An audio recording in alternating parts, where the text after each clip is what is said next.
Ya tentunya persepsi publik yang banyak menyepelekan ya Mbak ya, karena anak muda terkadang dianggap hanya punya ide, tidak bisa realisasi gitu kan. Gunakan media sosial dengan baik, gunakan digitalisasi ini dengan baik, tingkatkan skill kalian dan cobalah. Karena tanpa mencoba kalian tidak akan pernah bisa untuk meraihnya secara sungguh-sungguh. Pengetahuan anak muda dalam memberikan masukan kepada publik ini sangat penting hari ini gitu ya.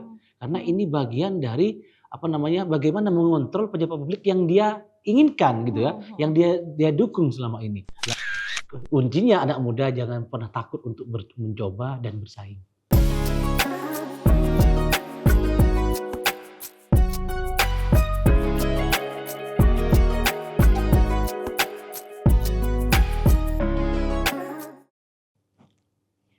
Mas, assalamualaikum. Waalaikumsalam. Cerah sekali loh bajunya. Iya. Warna-warni hari ini. Oke, Mas. Kalau saya panggil Mas berarti masih muda Oh, ya. siap. Kalau saya panggil Bapak, wah. Berarti millennials. Milenial, alhamdulillah. Alhamdulillah. Kita bicara soal millennials dan juga Gen Z. Ya. Apa bedanya millennials dan Gen Z menurut Mas Ubaidillah? Menurut saya pertama tentu dari segi kelahiran ya. Oke. Kalau milenial itu pastinya dari tahun 80-an, tahun 90. 97, maaf, 92 ya. 92 ya. 90. 90 sampai 2013 ya. Sedangkan Gen Z 2013 sampai 2000 berapa ya? 2020 ya. 2000 nggak tahu deh. Ya, sudah itulah ya, saya hampir lupa lah. Intinya ada Alpha kan setelah tahun itu gitu loh. Intinya bahwa generasi ini menurut saya ya beda lah Mbak gitu kan. Saya ini mungkin masuk di era milenial gitu ya, di mana era saya itu teknologi informasi itu ada, tetapi masih belum menjadi sesuatu yang sangat murah, sesuatu yang sangat gampang untuk dimiliki dan sebagainya. Buktinya saya megang handphone aja Mbak, saya baru mahasiswa ya gitu kan. Sedangkan generasi sekarang apalagi generasi Alpha ya, sedangkan generasi Gen Z mereka itu memang internet di era sudah masuk dalam masa kecanggihannya gitu ya, dunia digital era kemasannya ya kan, dan mereka ini memegang gadget dan melihat informasi itu kayak melihat rumahnya setiap hari gitu ya. Artinya mereka ini memang generasi Gen Z ini betul-betul mereka ini adalah generasi di mana setiap harinya mereka ini selalu berkutat dengan media sosial. Mereka dari lahir itu digitalisasi sudah berkembang sangat besar. Sementara kita milenials masih ngerasain yellow page, masih ngerasain nanya 108, nanyain nomor telepon. Betul, iya kan? Terus masih ngerasain wartel. Wartel. Nggak ada. Semenjak ada handphone, dan handphone itu harganya murah sekali. Akhirnya wartel udah mulai. Itu zaman dulu handphone mahal sekali kan? Iya, betul. Terus beli pulsa juga mahal sekali dulu. Apalagi Gen Z didukung kemarin sempat ada COVID, akhirnya harus sekolah online. Betul. Anak-anak yang masih kelas 1 SD, kelas 2 SD, akhirnya mereka harus terpaksa mengenal gadget, dan akhirnya sampai sekarang mereka benar-benar melek gadget ya. Iya, melek. Mungkin temannya mereka ini yang paling akrab ya gadget daripada temannya sendiri. Kalau mereka ngumpul begitu, megang HP satu-satu. Iya, betul. Tapi kalau kita bicara soal digitalisasi. Iya, betul. Ada plus minusnya pasti. Pasti dong, di era digitalisasi yang tanpa batas sebuah negara seperti ini, informasi sangat gampang kita peroleh, tetapi juga segi negatifnya pun hampir sama, Mbak. Nah, ada negatifnya juga ada positifnya. Ada positifnya pasti. Untuk saat ini kita bahas soal positifnya dulu deh, positifnya Mas. Dulu ya. Yang enak ya. Enak ini ya. Kalau bahas negatif itu kayak enak gitu.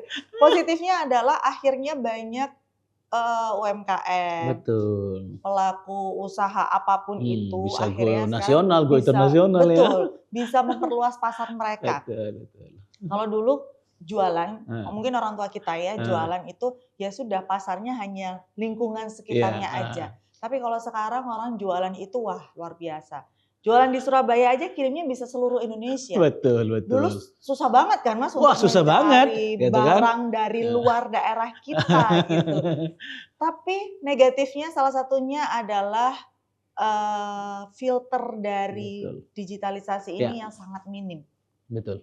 Nah, kalau kita bicara soal digitalisasi, bagaimana akhirnya DPRD, Mas Ubaidillah sebagai seorang milenials dan juga seorang anggota DPRD bisa memanfaatkan digitalisasi ini untuk DPRD go public gitu. Sebagai jembatan komunikasi antara wakil rakyat dengan rakyatnya begitu, Mas? Ya, tentunya ya dengan era digitalisasi seperti saat ini kita mendapatkan manfaat nyata sebenarnya dari digitalisasi ini ketika kita mengerti bagaimana menggunakan secara bijak. Tentunya dengan era digitalisasi ini kami DPRD bisa dengan mudah memberikan informasi komprehensif kepada masyarakat menggunakan media sosial gitu ya, menggunakan TikTok, Facebook dan juga yang lain-lain lah ya, website. Agar kinerja kita setiap hari itu bisa dilihat oleh masyarakat dan bermanfaat untuk masyarakat. Tanpa kami harus turun 1 desa 2 desa yang belum tentu setahun kami bisa selesai semua gitu ya. Betul. Kayak dapil saya gitu sebenarnya, dapil 4 semuanya, ada 3 kabupaten ya.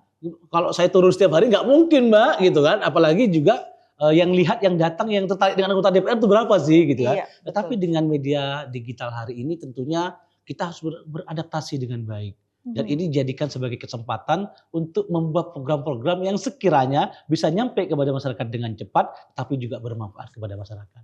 Oke. Dan jadi sebuah PR besar nggak sih Mas untuk anggota Dewan bisa go public memanfaatkan digitalisasi ini? Waduh, tentunya sangat jadi PR besar sekali ya gitu kalau kan. kita melihat kaget ya. Karena kan nggak semua anggota dewan ini millennials ya. Iya betul. Bahkan Gen Z aja belum ada. Gen X sudah ada gitu kan. Gen X ya.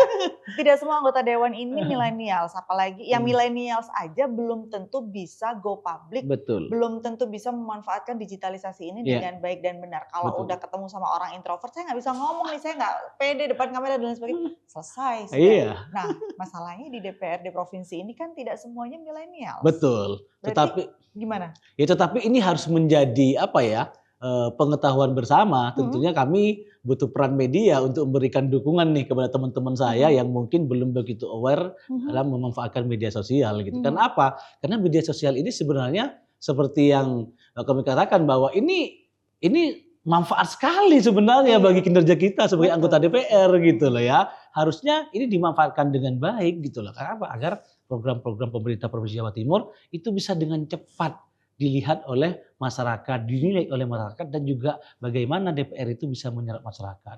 Makanya dalam agenda DPR tugas dan fungsinya dengan adanya media sosial seperti ini kami memandang bahwa ini sesuatu yang urgen yang harus dilakukan. Bahkan kalau ada program mengerti media sosial lah gitu, atau digital atau media digital dan lain sebagainya. Nah, ini sangat penting dan bagi saya butuh edukasi, ya, butuh penguatan lah kami semua ini, gitu kan, yang mungkin rekan-rekan saya yang belum begitu aware ya dengan ini mungkin gitu loh. Baik, sebagai anggota Komisi A sebenarnya bagaimana Mas Ubaidillah menilai bahwa saluran digital, media sosial ya, website, kemudian aspirasi dan semuanya itu, apakah memang sudah cukup untuk menampung aspirasi dan juga keluhan warga sampai detik ini? Ya saya rasa ini masih proses Mbak ya, karena kan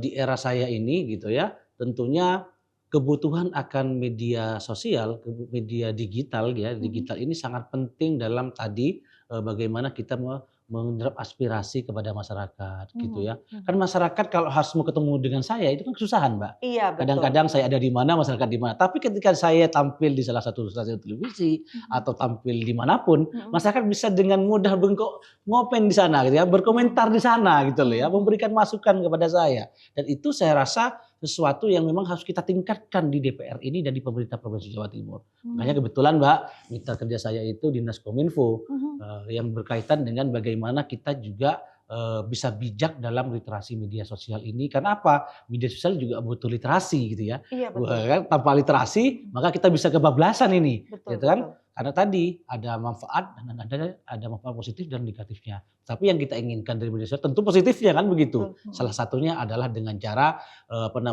merubah ya pola pandang lama ya yang takut kepada media sosial. Mereka semua kita harus rubah menjadi DPR ataupun wakil rakyat yang aware kepada media sosial dengan cara ya yuk sama-sama kita dengan bijak menggunakan literatur media sosial digital dengan baik. Oke, di triwulan terakhir 2025 ini sebenarnya kan banyak sekali ya sudah yang dilakukan oleh DPRD provinsi untuk go digital begitu, untuk bersosialisasi, untuk berkomunikasi, menyerap aspirasi.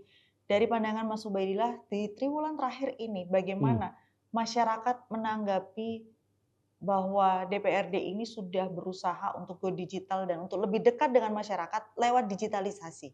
Saya rasa tanggapannya sangat positif gitu ya.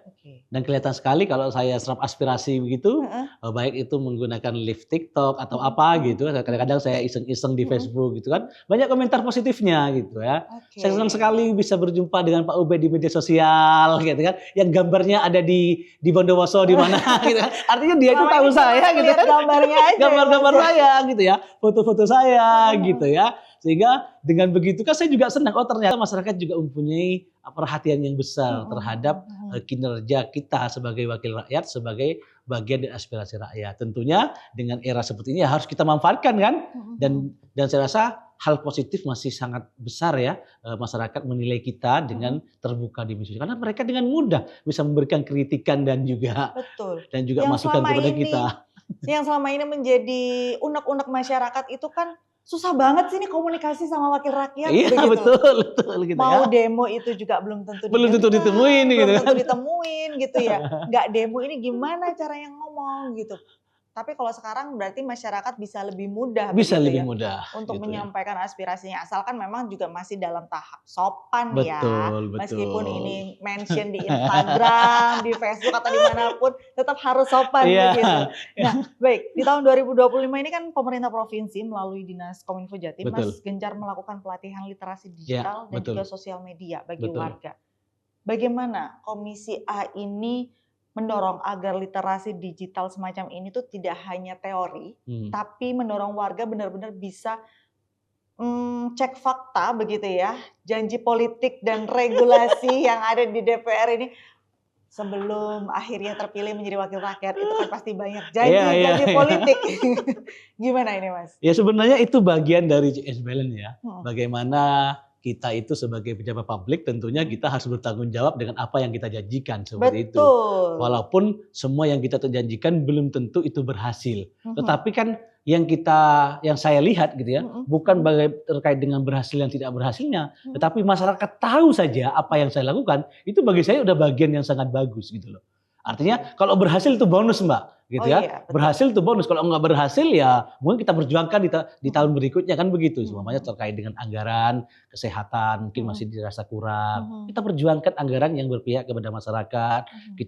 Kita kasih info di media digital sosial bahwa kita berjuang, aktivitas kita, masyarakat tahu. Kan masyarakat senang merasa oh ternyata betul itu Pak Ubaid semuanya sebagai contoh gitu ya, memperjuangkan betul-betul kerja daripada kita menghilang tidak tahu katanya. Ya itu kan bagian dari hal yang positif. Toh saya rasa keberhasilan itu menurut saya proses ya Mbak ya. Proses bahwa hari ini mungkin keberhasilannya itu mungkin masih cukup cukup kecil ya bagian proses, tapi kita harus memulai. Bagaimana kita terbuka kepada masyarakat dalam sebuah aktivitas di kedewanan ini diketahui oleh masyarakat sehingga masyarakat tahu oh ternyata tugas fungsinya dewan itu semuanya ini yang dilakukan ini gitu kan. Ternyata rapat tuh penting ya ternyata gitu kan. Rapat gitu habisin anggaran kan gitu kan. Nggak ada hasilnya gitu. Tapi dengan media sosial ya dengan digitalisasi masyarakat bisa tahu bahwa rapat-rapat itu penting karena yang dibahas juga terkait dengan kebijakan yang bagaimana berpihak kepada rakyat. Saya rasa hal positifnya sangat besar dan saya rasa ke depan memang harus ditingkatkan dan kita harus lebih paham lagi terkait dengan memanfaatkan ini dengan baik. Gitu. Iya. Berarti sebenarnya yang dibutuhkan masyarakat itu bukan menepati janji, tapi bagaimana usahanya untuk menepati janjinya. Betul, menepati janji juga iya Mbak ditagi. Betul, hasil menepati janji iya ya. Gimana ya cara ngomongnya? Maksud saya masyarakat itu lebih tapi prosesnya juga harus dikasih tahu gitu loh. Masyarakat itu ingin melihat kalian wakil rakyat ini ngapain aja sih sebenarnya? Ya gitu. betul gitu ya. Iya, artinya bahwa kita sebenarnya juga memberitahukan kepada masyarakat bukan hanya terkait dengan berhasil atau tidak berhasil sebuah keinginan masyarakat yang kita perjuangkan, tetapi prosesnya juga kita bisa memberitahukan kepada masyarakat. Oh ini prosesnya gitu loh. Itu penting kenapa? Ini bagian juga dari bagaimana kita mengedukasi publik gitu ya dan masyarakat agar apa? Agar melihat media sosial itu lebih kepada sesuatu yang kiranya membantu mereka dalam memberikan ide-ide baru, masukan-masukan baru. Oh itu ternyata anggota DPR terbuka kok dan sebagainya. Saya juga masyarakat akhirnya gampang memberikan aspirasinya kepada kita dan saya selalu di media sosial saya selalu menerima masukan-masukan baik itu kritikan ataupun yang sifatnya itu permohonan dan lain sebagainya. Toh kan itu nanti bisa screening ulang seperti itu ya. Nah ini bisa nih yang lagi nonton podcast yang lagi nonton podcast ini bisa langsung aja di drop komennya kira-kira apa sih yang diinginkan dari masyarakat ini terhadap wakil rakyat gitu. Mungkin bukan cuma Mas Ubadillah aja tapi banyak sekali podcast-podcast dengan anggota dewan yang takut nih masyarakat mau ngomong padahal sebenarnya nggak apa-apa. Nggak apa-apa, bebas sekali malah. Asalkan memang masih dalam batas sopan. Dalam batas-batas sopan ya. Okay. Mas, dalam komunikasi politik itu kan beda ya dengan komunikasi kita kayak ngobrol sama teman. Bahasa politik itu beda. Betul. Gimana caranya atau mungkin apa sih Mas tantangan dalam berkomunikasi politik dengan masyarakat yang ngapunten mungkin tidak semua masyarakat Jawa Timur ini paham dengan bahasa politik, paham dengan komunikasi politik. Sementara sebagai anggota dewan itu komunikasinya yang nggak lepas dari komunikasi politik begitu. Gimana caranya? Ya tentunya itu bagian dari proses memang yang mau tidak mau harus kita mengetahui kan begitu ya bagaimana memberikan komunikasi yang baik kepada masyarakat. Ya mungkin dari segi pemilihan bahasanya, dari segi caranya gitu ya. Yang penting kan tujuannya sama Mbak. Tujuannya adalah bagaimana kita ini semua memberikan pendidikan politik dengan cara yang baik gitu ya, dengan cara yang mudah dan dengan cara di media sosial yang bisa diterima oleh masyarakat. Artinya kan tidak boleh lagi menggunakan cara-cara lama yang itu saya rasa sudah tidak relevan dengan hari ini. Contohnya kalau dulu kita mungkin pidato lama digemari ya oleh masyarakat, tapi hari ini pidato lama udah nggak terlalu digemari kan. Yang suka masyarakat Gen Z apalagi yang 3 menit gitu kan, dipotong-potong yang lucu-lucu dan lain sebagainya. Lah itu kan bagian dari komunikasi politik yang memang seluruh pejabat publik harus bisa menguasai. Dan saya rasa memang kayaknya perlu ini seluruh anggota DPR Provinsi Jawa Timur ini TV1 memberikan edukasi ini. Agar aware lah ya. Iya, harus diajak podcast semua ya Mas. Semua ini gitu kan. Oke, Mas, ada nggak sih Mas kekhawatiran bahwa media sosial itu bisa menjadi ruang penyebaran informasi hoax? Ini kan balik lagi bahwa digitalisasi itu ada positifnya, ada negatifnya. Salah satunya adalah informasi hoax begitu, ujaran kebencian atau manipulasi opini yang sebenarnya sudah terjadi beberapa bulan yang lalu begitu ya. Bagaimana akhirnya DPRD Provinsi Jawa Timur terutama dari Komisi A ini bisa membantu mencegah hal itu sekaligus juga menjaga kebebasan berekspresi? Ya, tentunya kan dalam tugas kami sebagai wakil rakyat itu kan ada mempunyai tiga fungsi gitu ya. Itu fungsi pertama adalah fungsi pembuat undang-undang atau perda, yang kedua adalah fungsi wajitin, yang ketiga adalah fungsi pengawasan. Lah kita wajib karena kita memiliki fungsi pengawasan di situ, artinya melekat pada diri kita untuk bisa mengawasi ya bagaimana ketertiban dalam media sosial. Salah satunya dengan cara membuat peraturan atau perda yang mengatur terkait dengan Trantibum, yang itu juga bagian untuk pencegahan semuanya judi online ataupun media-media yang penuh dengan hoax dan lain sebagainya. Kan kita juga punya mitra di kayak Kominfo yang kita dorong untuk bisa melakukan semuanya kegiatan patroli digital. Ya Kominfo harus memiliki kemampuan dong ke depan untuk bisa memilah dan memilih mana yang kira-kira itu adalah berita hoax. Karena apa? Karena berita hoax ini betul-betul sesuatu yang menakutkan di media sosial, kan? Betul. Satu kali posting, waduh, ini kan kita udah lihat. Masalahnya masyarakat ini bukan belum sih ya, tapi nggak ngerti ini beneran atau hoax. Iya, makanya di situ perlu literasi, Mbak. Literasi dalam menggunakan media sosial yang baik itu bagian dari program kami di Komisi A untuk bisa memberikan literasi yang komprehensif kepada masyarakat. Makanya kami bersama Kominfo tadi ya, yang seperti yang Mbak katakan, kami turun ke bawah itu betul-betul ketemu langsung dengan ibu-ibu, gitu ya. Kami tanya ibu-ibu, tolong ya kalau semuanya ada WA jangan diteruskan, gitu kan. Tolong ya Bu, itu ya Bu ya, mohon maaf. Sekarang itu ada Undang ITE yang mengatur terkait dengan elektronik. Kalau ibu-ibu itu sembarangan mengatur, menjelek-jelekkan, memaki-maki, itu bisa dipenjara loh ibu-ibu, gitu kan. Artinya kita juga harus terbuka kepada masyarakat bahwa tidak semuanya di media sosial itu baik, gitu ya. Makanya sesuatu yang hoax itu juga harus kita kasih tahu. Perbedaan yang hoax dan tidak hoax itu apa gitu kan. Nah, ini juga harus kita jelaskan secara mudah kepada masyarakat. Contohnya kalau hoax itu tidak dipenuhi dengan bukti-bukti yang kuat gitu ya. Tuduhan yang sifatnya itu tendensius, berbau politik, sara dan agama. Nah, tapi kalau berita yang benar seperti apa? Ya berita yang memenuhi unsur-unsur itu kebenaran semuanya gitu ya. Nah, ini kan harus dijelaskan secara mudah dengan dengan kemudahan yang kita miliki melalui media sosial gitu loh. Artinya dengan begitu saya rasa masyarakat dengan seringnya kita berikan edukasi, saya rasa mereka akan mengerti secara pelan-pelan, Mbak. Butuh waktu, Mbak. Butuh waktu ya. Apalagi yang generasi X ini ya, yang lahir tahun 45 gitu kan. Lebih susah mana Mas ngasih mengedukasi Gen Z atau mengedukasi generasi X untuk hal hoax dan tidaknya? Sebenarnya kalau soal mengedukasi mana yang lebih susah, saya tidak pernah mempunyai surveinya gitu ya, atau survei yang mengatakan itu. Tapi saya generasi X lebih susah karena mereka ini tidak aware dengan media sosial gitu ya.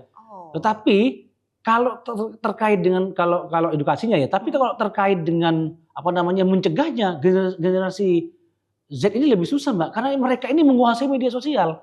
Yang kadang-kadang kita aja yang milenial ini nggak ngerti apa yang mereka lakukan gitu loh. Begitu kan lah. Artinya kalau terkait dengan edukasinya mungkin mereka susah kita mengedukasi kepada generasi X ya, yang lebih tua daripada ibu-ibu kita, nenek kita, karena memang mereka sudah pola pikirnya sudah pola lama. Tetapi kalau terkait dengan penyebarannya, Mbak, kalau ini nggak mungkin menyebarkan, Mbak. Ini nggak punya handphone, ini jarang punya handphone, ini handphonenya dipegang untuk telepon aja gitu kan. Tapi kalau yang generasi Z, handphonenya dibuat kehidupan sehari-hari, dibuat aktivitas sosial, dibuat bekerja, dibuat dan sebagainya. Lah ini penyebarannya itu lebih susah yang generasi Z ini, Gen Z ini.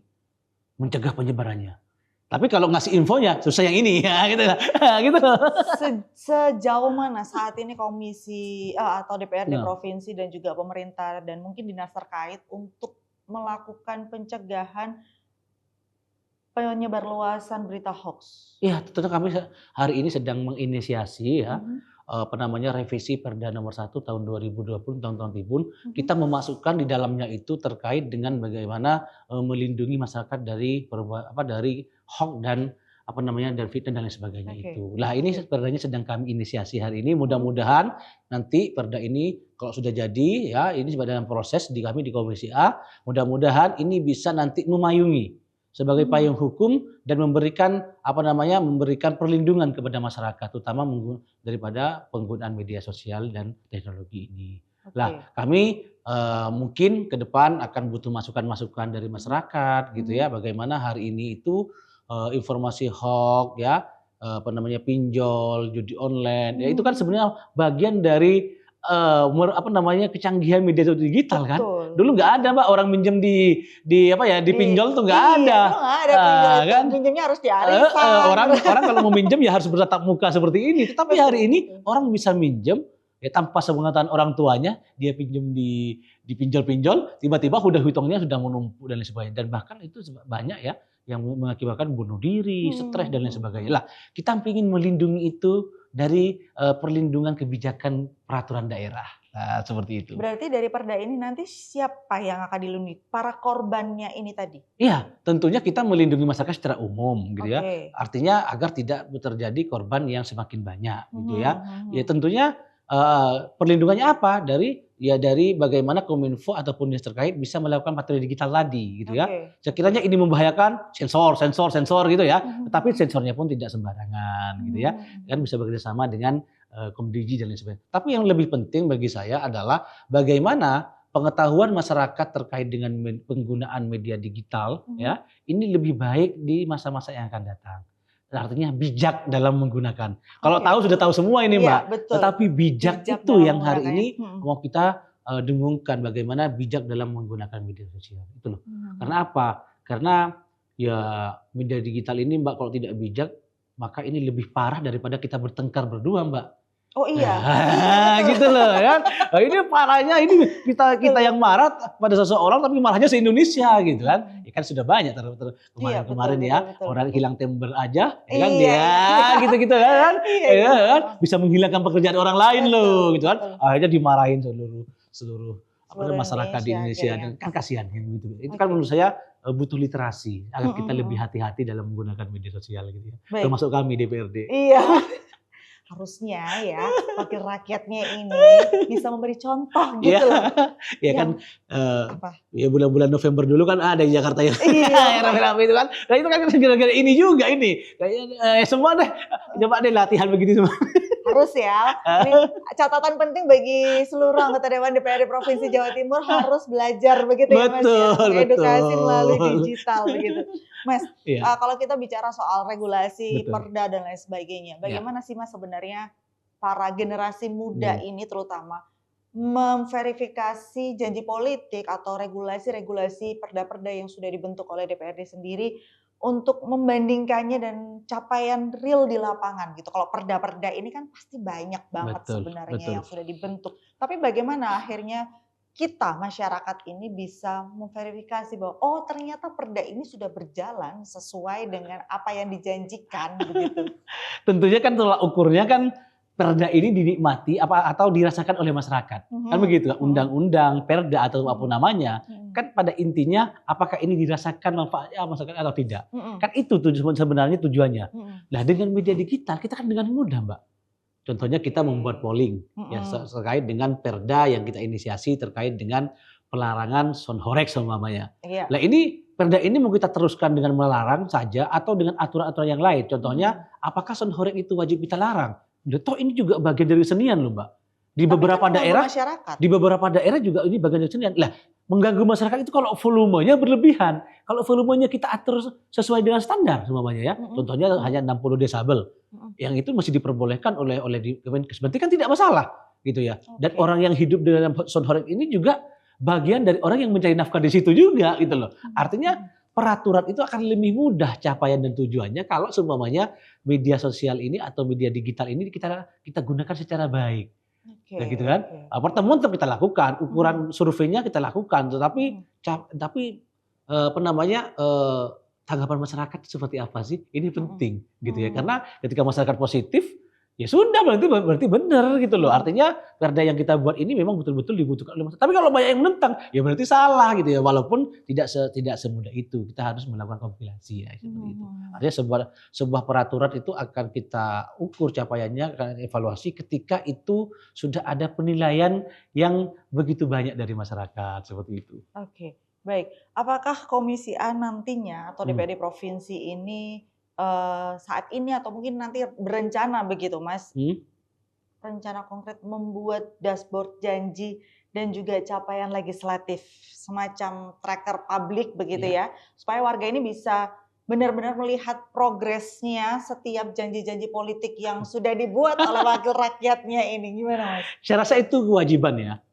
Nah, bukan lagi soal perlu dan tidak perlu, saya rasa itu kewajiban bagi setiap seluruh pejabat publik termasuk DPR di dalamnya ya untuk melaporkan kepada masyarakat capaiannya, apa yang sedang dia kerjakan, sampai di mana yang dia kerjakan dan capaiannya apa.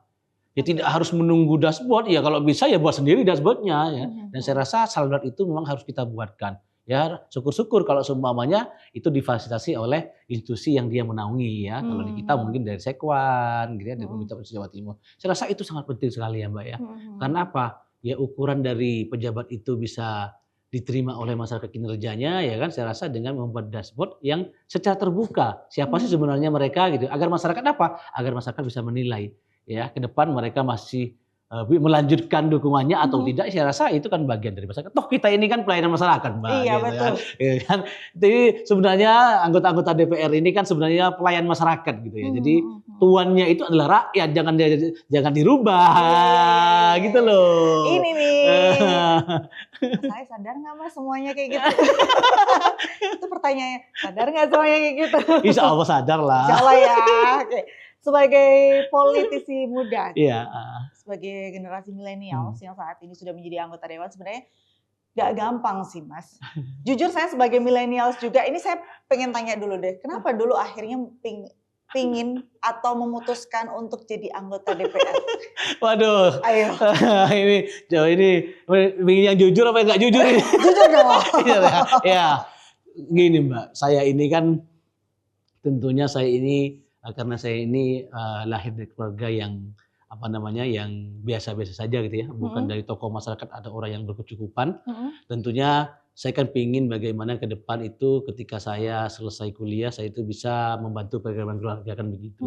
Tetapi kan ternyata menghadapi dunia kerja itu kan sangat susah sekali ya, tidak seperti saya bayangkan ketika saya di kuliah gitu kan, yang melihat teori-teori dan lain sebagainya gitu ya. Waktu itu alhamdulillah saya meyakini bahwa pekerjaan yang paling nyaman dan paling enak itu kalau bekerja sesuai dengan hobinya. Kan? Dari situlah saya mencoba untuk belajar, Pak. Membiasakan diri saya itu untuk bergaul dengan apa yang saya inginkan. Dan ini juga bagian dari edukasi gitu ya bagi adik-adikku yang ingin mencontoh sebagai politisi, bukan sombong ya, bukan ya. Artinya bahwa kebiasaan kita sehari-hari itu yang saatnya kita masih belum nyampe pada tahapan yang diinginkan, jangan pernah kita pesimis. Karena tahapan itu sebenarnya proses yang harus kita lalui, gitu ya. Alhamdulillah ya, prosesnya ini sedikit flashback ya. Alhamdulillah saya dengan menekuni itu ya di BEM, di organisasi kemahasiswaan, alhamdulillah hari ini bisa menjadi anggota DPR dengan perjuangan yang menurut saya tidak mudah tetapi bisa seperti itu. Dan ini periode kedua. Periode kedua. Luar biasa dong berarti. Ya. Ingat loh, saya ini bukan anaknya tokoh. Ibu saya bahkan pernah TKI. Gimana? Artinya apa? Bahwa anak daripada orang yang biasa-biasa saja, ketika dia memiliki keinginan yang kuat, dengan dalam cita-cita saya yakin itu bisa diraih. Kuncinya anak muda jangan pernah takut untuk mencoba dan bersaing. Gitu kalau anak muda kalah kan biasa, Mbak. Nggak punya uang ya kan, nggak punya pengalaman ya kan, wajar anak muda. Tetapi mencobanya itu wajib. Karena kalau tidak ada nama kita di situ, gitu kan, tidak mungkin kita akan bisa jadi di situ ya. Gitu loh. Itu contoh sederhananya saja seperti itu. Tapi sebagai generasi milenial apa, Mas? Saya jadi pengen tahu apa kendalanya ketika menghadapi masyarakat pada saat mungkin di periode pertama kemarin, awal-awal menjadi anggota dewan gitu. Kendala paling diingat deh dalam menghadapi masyarakat, ini milenial tuh masih kecil nih gitu. Ya tentunya persepsi publik yang banyak menyepelekan ya, Pak ya. Karena anak muda tuh terkadang dianggap hanya punya ide, tidak bisa realisasi gitu kan. Banyak ide tapi nggak punya uang ya kan. Terus banyak keinginan tapi nggak tahu cara bagaimana merasakan keinginan. Tetapi kan bagi saya anak muda itu kan yang menjadi kekuatan utamanya itu adalah dirinya sendiri. Ya kalau orang yang maaf ya, mungkin yang orang sudah berumur, mungkin dalam satu hari dia bisa berapa jam sih ketemu orang. Tapi kalau anak muda pergi pagi pulang pagi dia masih kuat gitu. Asalkan sosial materinya masih kuat gitu ya. Tentunya itu bagian, apalagi hal ini dengan media sosial ya. Ini bagian dari sesuatu yang menurut saya harus dimanfaatkan bagi anak-anak muda untuk bisa meraih cita-citanya. Kalau benar fasih dalam menggunakan media sosial, saya yakin akan lebih mudah dia. Dan ini sudah banyak contohnya di Indonesia. Ya. Nah, sebagai politisi muda, apakah Mas Ubaidillah ini merasa punya tanggung jawab khusus begitu Mas untuk mengajak pemilih muda agar aktif dalam mengawasi janji dan juga kinerja wakil rakyat? Iya dong. Karena apa? Karena kan generasi muda ini adalah sebenarnya generasi yang bisa dengan mudah memberikan masukan kepada pejabat publik, Mbak. Di mana-mana gitu ya. Di belahan dunia manapun hari ini anak muda itu menjadi agen sosial perubahan yang biasanya kalau dimulai dari mahasiswa itu akan bergulir dengan baik aspirasinya. Artinya adalah bahwa pengetahuan anak muda dalam memberikan masukan kepada publik ini sangat penting hari ini gitu ya. Karena ini bagian dari bagaimana mengontrol pejabat publik yang dia inginkan gitu ya, yang dia dukung selama ini. Oleh karena itu saya rasa sebagai pejabat publik, saya pasti akan sangat mendukung kritis dari anak-anak muda, generasi milenial gitu ya, asalkan kritiknya itu membangun, Mbak. Bagaimana agar membangun? Ya memang mereka yang harus dipersiapkan. Siapa yang mempersiapkan? Ya pemerintah yang harus menyiapkan ini. Pemerintah ya, balik lagi. Peran pemerintah sangat dibutuhkan, terutama untuk anak-anak muda. Betul. Generasi Z yang saat ini sangat kita andalkan untuk Indonesia Emas 2045 begitu ya Mas ya. Ini harus dipersiapkan dengan baik, skillnya, pendidikannya ya. Saya senang Presiden Prabowo semuanya gitu membuat program-program seperti sekolah rakyat gitu ya. Semoga ini menjadi bagian dari cara Presiden untuk bisa meningkatkan kritisisme, skill dan lain sebagainya ya. Tapi dengan di samping itu juga kitanya sendiri gitu ya, pejabat publik harus aware Makanya kebijakan anggaran harus berpihak lagi kepada itu. Balik lagi nih anggaran itu, gitu kan? Itu. Oke, Mas terakhir mungkin ada pesan untuk generasi Z, generasi milenial, anak-anak muda yang saat ini sedang menyaksikan podcast kita, bagaimana mereka bisa memanfaatkan digitalisasi ini dengan baik dan benar. Iya, sahabat-sahabatku, adik-adikku semua, terutama generasi Z, kita hidup di era keterbukaan yang sangat hari ini sangat nyata, gitu ya. Pekerjaan sangat mudah didapatkan ketika kalian tahu caranya, gitu kan.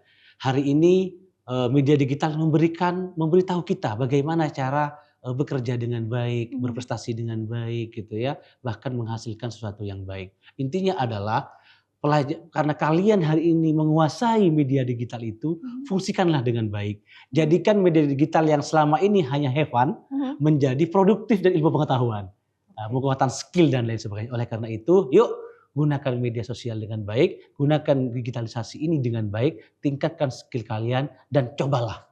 Karena tanpa mencoba kalian tidak akan pernah bisa untuk meraihnya secara sungguh-sungguh. Kuncinya adalah jangan pernah takut untuk jangan mencoba. Pernah takut untuk mencoba. Oke. Terima kasih. Sama-sama Mbak Umi. Keren banget, seru banget sebenarnya ngobrol sama Mas Ubaidillah ya. Kalau ada durasi lebih panjang ya bakal lebih panjang lagi. Kita ketemu lagi kapan-kapan ya, Mas. Siap. Kami juga nggak akan capek mengingatkan bahwa untuk penonton podcast kalau ingin menyampaikan aspirasinya, unek-uneknya ke siapapun, monggo silahkan. Di kolom komentar juga boleh, nanti kita akan bantu sampaikan ke Mas Ubaidillah ya. Sebagai generasi milenial yang menjadi anggota dewan, kira-kira apa sih yang kalian harapkan dari Mas Ubaidillah? Boleh langsung aja begitu di komen ya Mas ya. Betul. Insya Allah nanti akan didengar. Insya Allah akan kita balas dan kita akan balaslah komennya ya. Mudah-mudahan itu bisa membangun dan bisa membawa kebaikan untuk kita semua. Baik, terima kasih Mas atas waktunya. Sama-sama. Kita akhiri podcast hari ini. Siap. Ada waktu lagi untuk podcast lagi, ngobrol lebih banyak lagi. Oke. Baik, terima kasih. Assalamualaikum warahmatullahi wabarakatuh. Waalaikumsalam warahmatullahi wabarakatuh.